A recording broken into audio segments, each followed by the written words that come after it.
There is a fire station in Livermore, California. Inside this station hangs a single, solitary light bulb.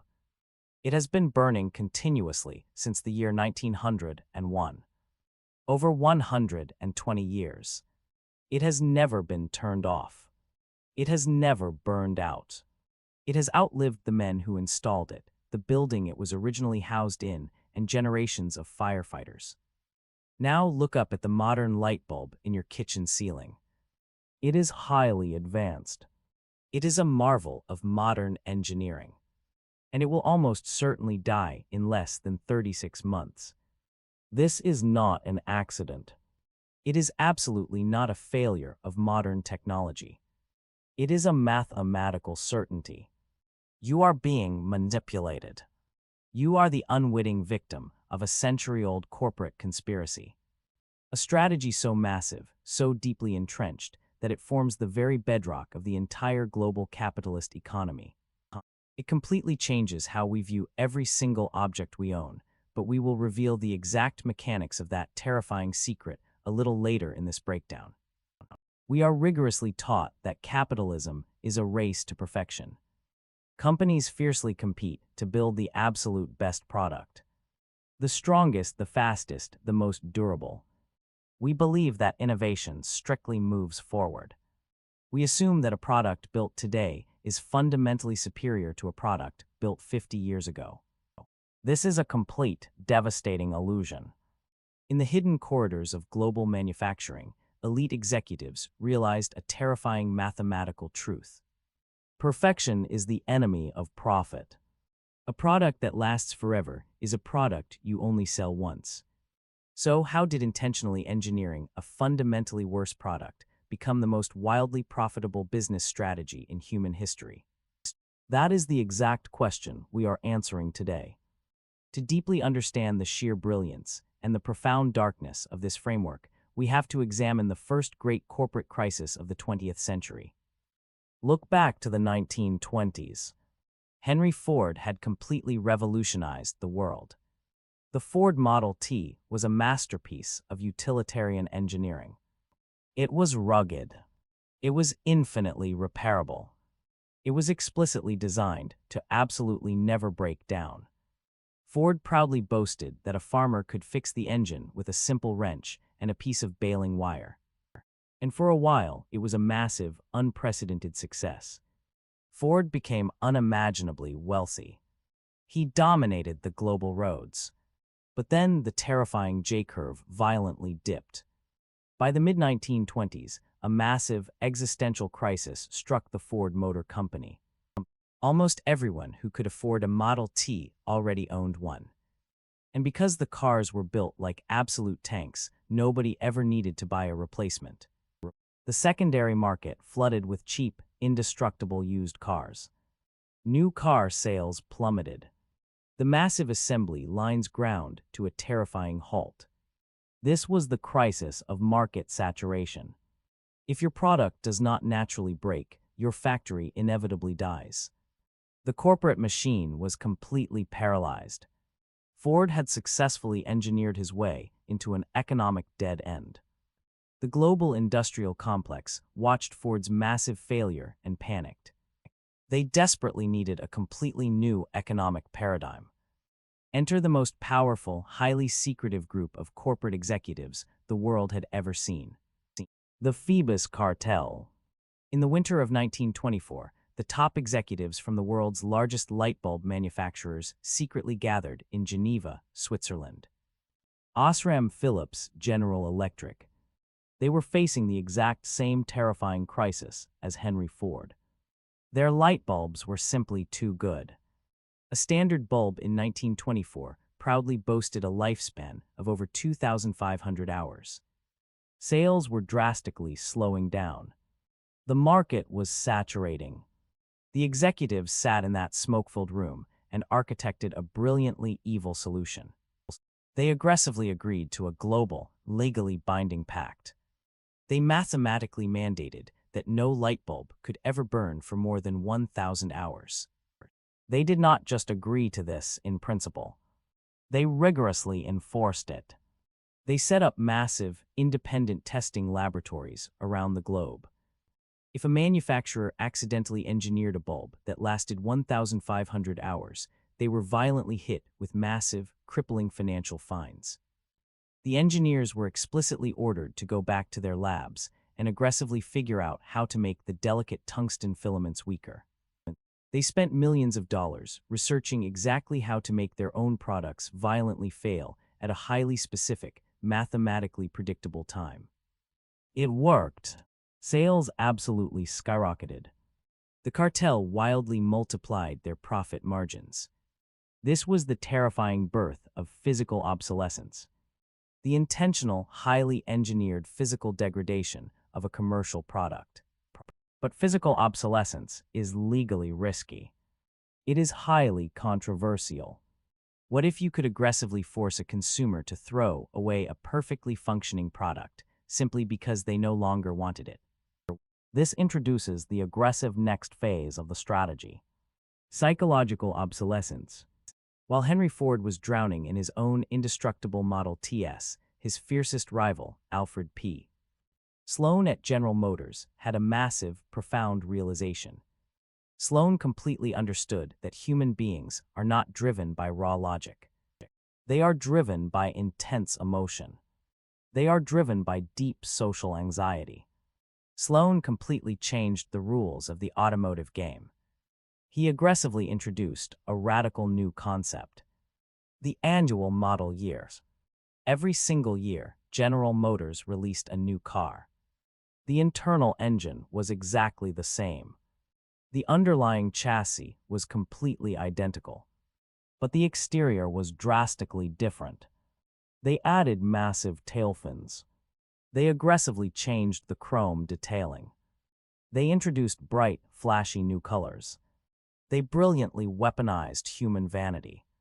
If you drove a 3-year-old Chevrolet, the car functioned perfectly. But your neighbors instantly knew it was 3 years old. You looked poor. You looked out of touch. You felt a deep, agonizing pang of social inferiority. Sloan did not physically break the car.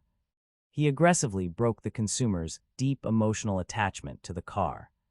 The strategy was a devastating, historic success. General Motors completely crushed Ford.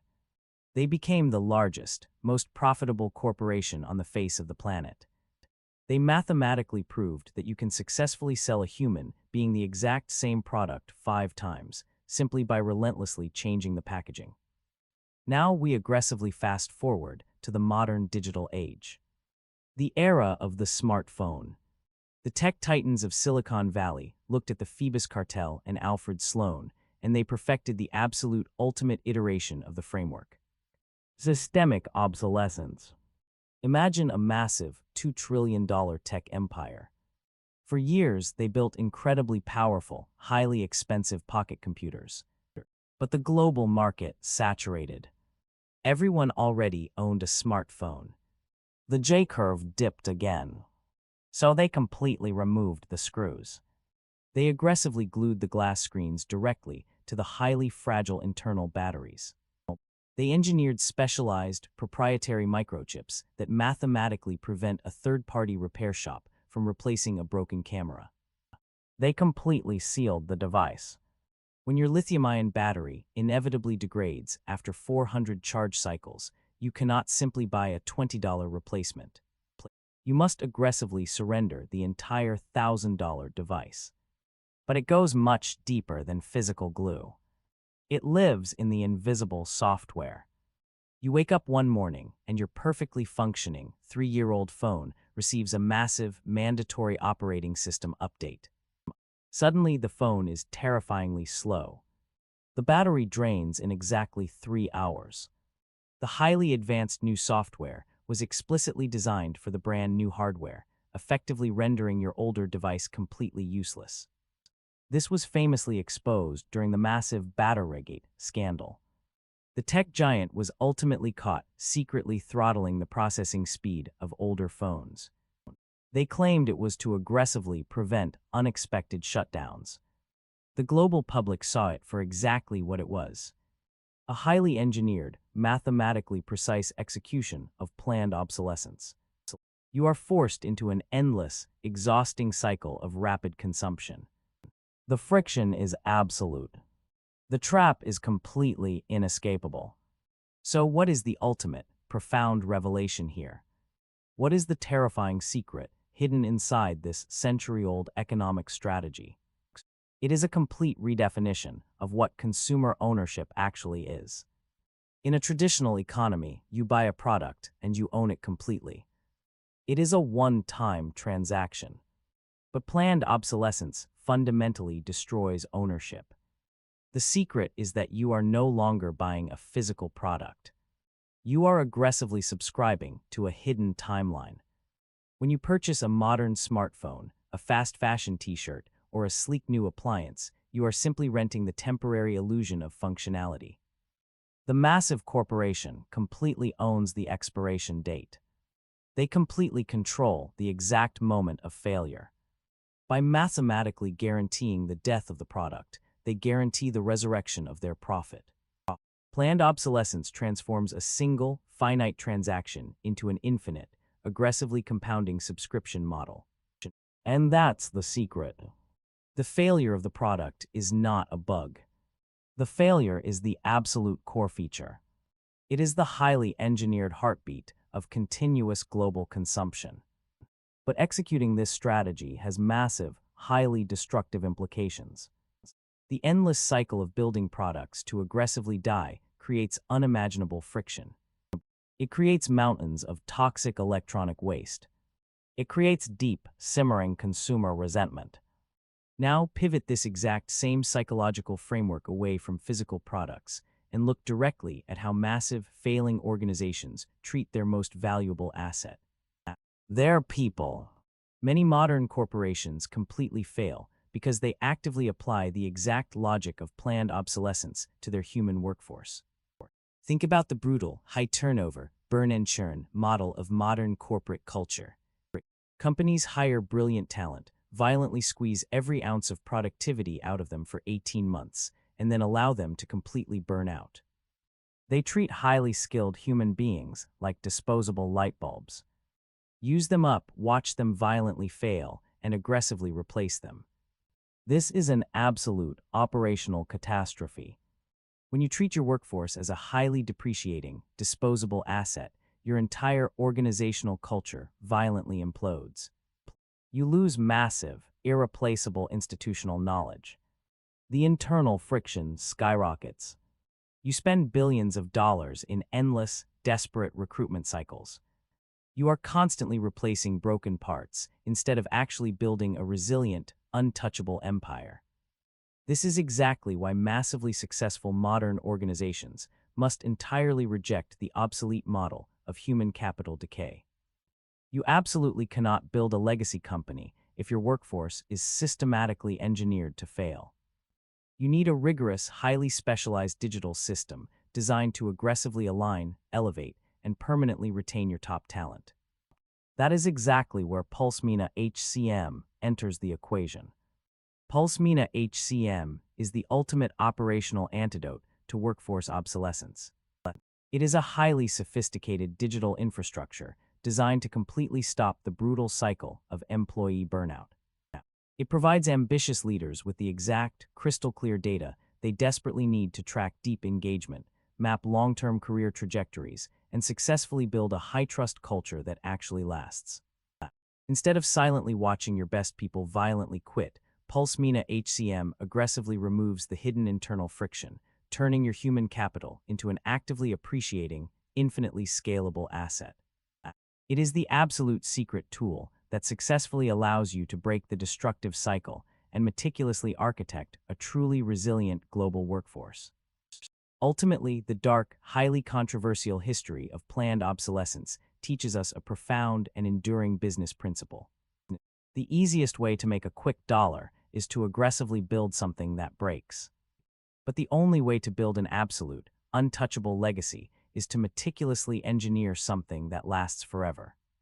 The future belongs exclusively to the organizations that stop designing for failure and finally start designing for permanent, unshakable resilience. If you learned something incredibly new today, hit the like button and immediately subscribe for more elite strategy breakdowns. And let us precisely know in the comments below what massive company's hidden strategy should we completely unlock next.